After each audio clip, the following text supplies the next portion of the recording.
Renungan Pagi, Agama yang Bersinar oleh Ellen G. White, 29 Juli 2023. Mari kita berdoa. Bapa kami yang di sorga, Allah pencipta langit dan bumi, laut dan segala isinya, Allah yang maha besar, maha kuasa, sumber segalanya, yang kami sembah selalu melalui anak-Mu yang tunggal, Yesus Kristus. Terpujilah Yesus, anak Allah Maha Tinggi, yang adalah gembala kami yang baik. Pada pagi hari ini kami bersyukur boleh bangun dan berbakti, dan sebagaimana membaca dan mendengarkan nasihat firman-Mu, kiranya ini menjadi pembaharuan bagi kami semua. Kami menjadi umat-umat-Mu yang bersuka cita dalam pelayanan bersama penghuni sorga. Beserta kami sepanjang perbaktian ini, kehendak-Mu yang jadi. Ampun kami akan dosa dan salah, karena kami berdoa hanya dalam nama Anak Allah yang tunggal, Yesus Kristus, yang adalah Tuhan dan Juru Selamat kami. Amin. Renungan hari ini, tanggal 29 Juli 2023, berjudul Penghuni Sorga dan Hamba Allah Bersuka Cita dalam Pelayanan. Ayat inti terdapat dalam Mazmur 103 ayat 21 yang berkata, "Pujilah Tuhan, hai segala tentaranya, hai pejabat-pejabatnya yang melakukan kehendak-Nya." Malaikat kemuliaan yang selalu memandang wajah Bapa di sorga bersuka cita dalam melayani anak-anak kecilnya. Malaikat selalu hadir di mana mereka paling dibutuhkan, dengan mereka yang memiliki pertempuran paling sulit melawan diri sendiri dan lingkungan yang paling mengecilkan hati. Jiwa-jiwa yang lemah dan gemetar yang memiliki banyak tabiat yang tidak menyenangkan adalah tugas khusus mereka.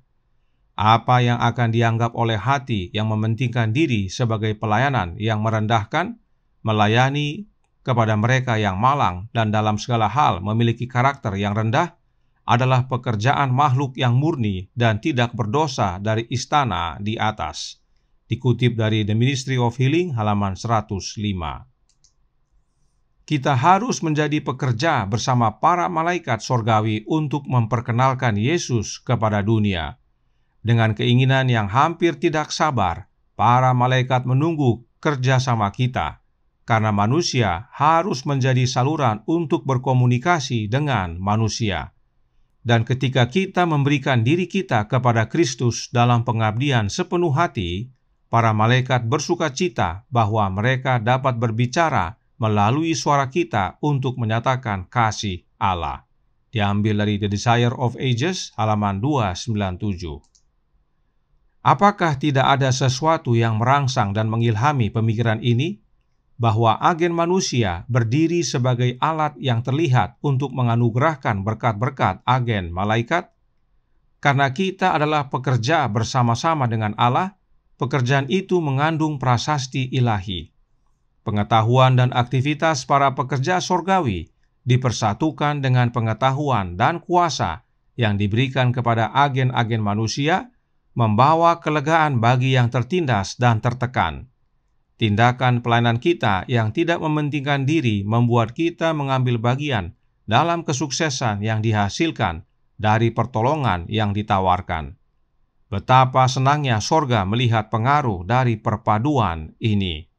Dikutip dari Testimonies for the Church, volume 6, halaman 457. Demikianlah bacaan renungan pagi kita pada pagi hari ini.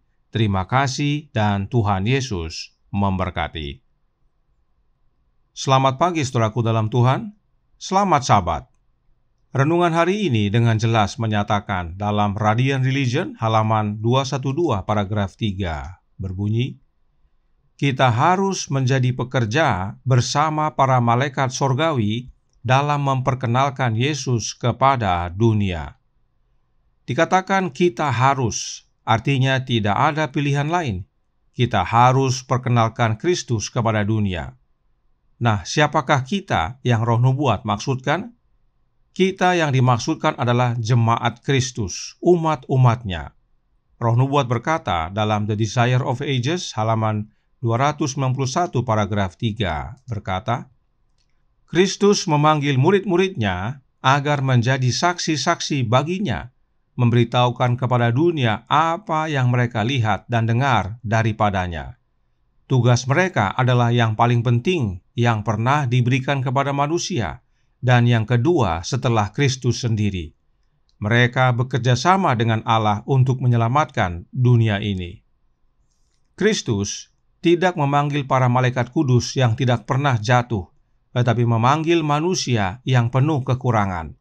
Roh Nubuat berkata dalam Review and Herald, Januari tanggal 11 tahun 1912 paragraf 4, berbunyi, Allah mengambil manusia sebagaimana adanya dengan segala unsur manusia dalam karakter mereka dan melatih mereka untuk pelayanannya jika mereka mau didisiplin dan belajar darinya. Mereka tidak dipilih karena mereka sempurna, tetapi terlepas dari ketidaksempurnaan mereka, agar melalui pengetahuan dan penerapan kebenaran, melalui kasih karunia Kristus, mereka dapat diubahkan menjadi gambarnya. Apakah gambar Allah itu? Gambar Allah adalah karakternya. Dan untuk menyatakan karakter Allah, Dia tidak mencari manusia yang sempurna. Allah menggunakan kita semua yang tidak sempurna ini, asal kita mau diajar dan mau menerima kasih karunia Kristus. Salah satu yang menerima disiplin dari Yesus adalah dua bersaudara, Yakobus dan Yohanes, yang dikenal sebagai anak-anak guru. Roh Nubuat menjelaskan tentang mereka berdua dan teman-temannya dalam The Desire of Ages halaman 296 paragraf 1 berbunyi, Kristus menegur murid-muridnya. Ia mengamarkan dan memperingatkan mereka. Tetapi Yohanes dan saudara-saudaranya tidak meninggalkan dia. Mereka memilih Yesus sekalipun ada teguran. Yesus tidak undur dari mereka sebab mereka ada kelemahan dan kesalahan. Mereka meneruskan sampai kesudahan dan mengambil bagian dalam kesusahannya, serta mengikuti pelajaran dari hidupnya. Oleh memandang Kristus, mereka diubahkan di dalam karakter. Ini hal penting yang kita perlu semua pahami. Meski Yesus menerima kita apa adanya, tetapi perubahan wajib terjadi. Kita harus mau diubahkan agar menjadi serupa dengan karakter Kristus, dan tidak jarang kita harus ditegur, diamarkan, dan diingatkan. Tetapi para murid tidak tersinggung lalu tinggalkan Yesus. Oh tidak, para murid tetap bersama Yesus meski ada teguran. Dan Yesus juga tidak tinggalkan mereka meski mereka punya banyak kelemahan. Ini teladan penting bagi kita semua. Mengapa penting sekali bagi kita untuk diubahkan menjadi sama dengan Kristus dalam karakter atau gambarnya? Karena demikianlah kita harus memperkenalkan Kristus kepada sesama. Kita bukan hanya menceritakan siapa Yesus kepada dunia, tetapi di dalam hidup kita, dunia harus dapat melihat Yesus hidup di dalam kita. Sebab untuk dapat diubahkan menjadi serupa dengan Yesus, kita harus menerima Kristus tinggal di dalam kita. Roh Nubuat berkata dalam Review and Herald Januari 11 tahun 1912 paragraf 9 berkata, kemanusiaan berpegang pada kuasa ilahi. Kristus berdiam di dalam hati oleh iman. Dan melalui kerjasama dengan yang ilahi, kuasa manusia menjadi efisien untuk kebaikan. Sebagai pekerja Allah, kita harus memiliki kuasa ilahi dalam hidup kita. Apakah kuasa ilahi itu? Lihat yang ditandai warna kuning. Kristus berdiam di dalam hati oleh iman. Inilah kuasa ilahi dalam hidup kita. Sekarang, bagaimana Kristus berdiam dalam hati kita oleh iman? Oleh kehadiran Roh-Nya yang kudus yang disebut Roh Kristus. Dan Roh Kristus inilah yang disebut kasih karunia Kristus, agar kita diubahkan menjadi serupa dengan Yesus dalam karakter. Perhatikan penjelasan Roh Nubuat berikut ini. Yang pertama, dalam Signs of the Times tanggal 8 Januari tahun 1902 paragraf 9 berkata, tetapi jika ia berjuang melawan dirinya sendiri, jika ia mau diperintah oleh Roh Kristus, ia diubahkan dalam karakter. Kemudian yang kedua, dalam Christian Education halaman 146 paragraf 3 menjelaskan, dan gambar Allah akan dinyatakan dalam jiwa anak itu, dan karakternya diubahkan oleh kasih karunia Kristus. Jelas bahwa kasih karunia Kristus itu sama dengan Roh Kristus, karena keduanya mengubahkan karakter kita, dan itu demi keselamatan kita.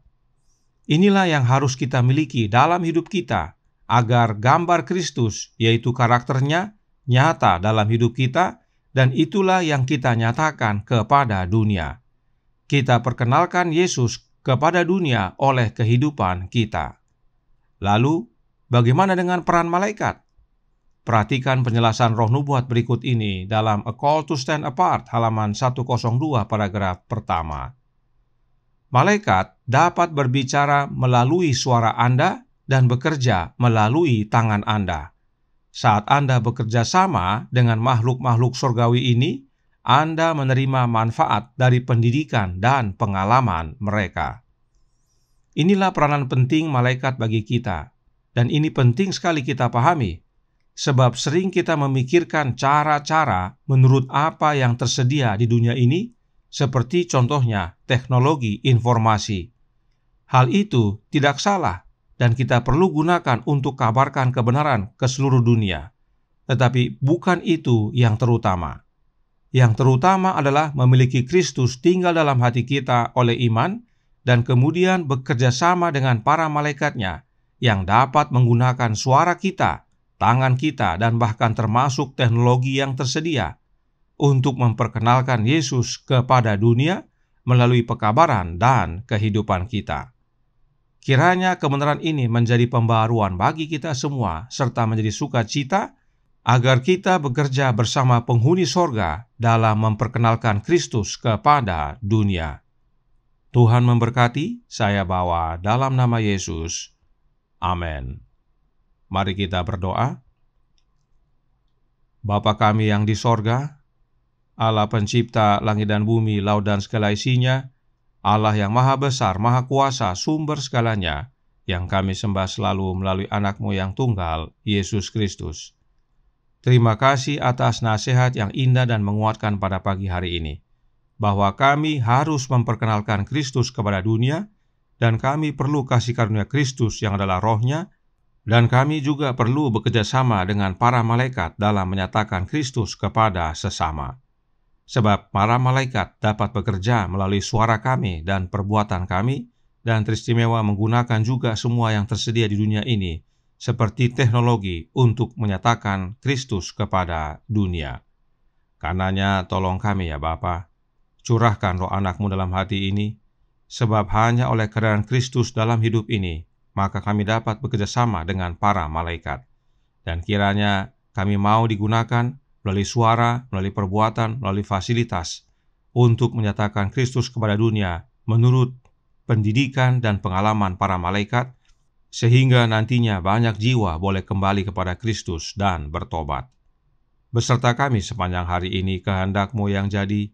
Ampun kami akan dosa dan salah, karena kami berdoa hanya dalam nama Anak Allah yang tunggal, Yesus Kristus, yang adalah Tuhan dan Juru Selamat kami. Amin.